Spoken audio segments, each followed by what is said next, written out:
Кралски антилопата. Приятели, причината, поради която моето присъствие онлайн не е монетизирано, е това, че съм незрящ.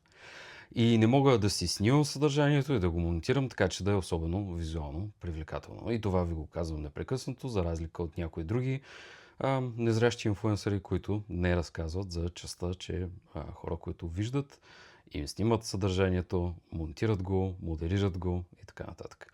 Втората причина е, че съм доктор по психология и част от научната ми дейност е всъщност да изследвам онлайн поведението и дигиталното поведение. Поведението в дигитална среда. Нещо, което се случва между Кралски и антилопата и хората покрай него, го познавам от няколко ъгъла, но бих искал да го коментирам от един съвсем простичък. Хората като Лавабер, хората покрай Конданс, хората покрай рекламната агенция на Мъци, партия агенцията на Сандев и Стела. Това е вдъхновяваща история, млади хора правят бизнес. Начинът, по който тези млади хора съществуват онлайн, е вече проблема. И този начин е доста увреждащ и маргинализиращ и нереден.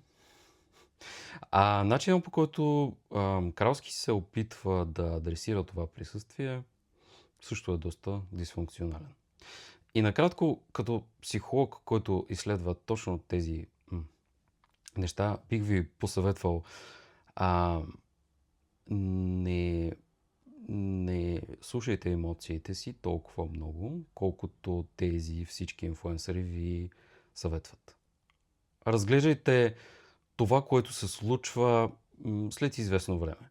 Не реагирайте моментално, не пишете коментари моментално.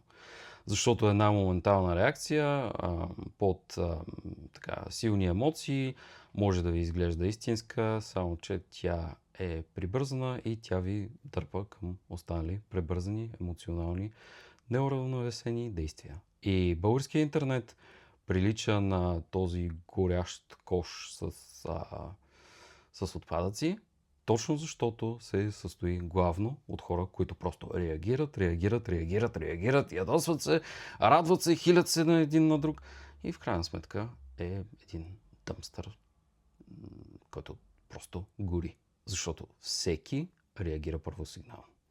Не бъдете от тях, моля ви.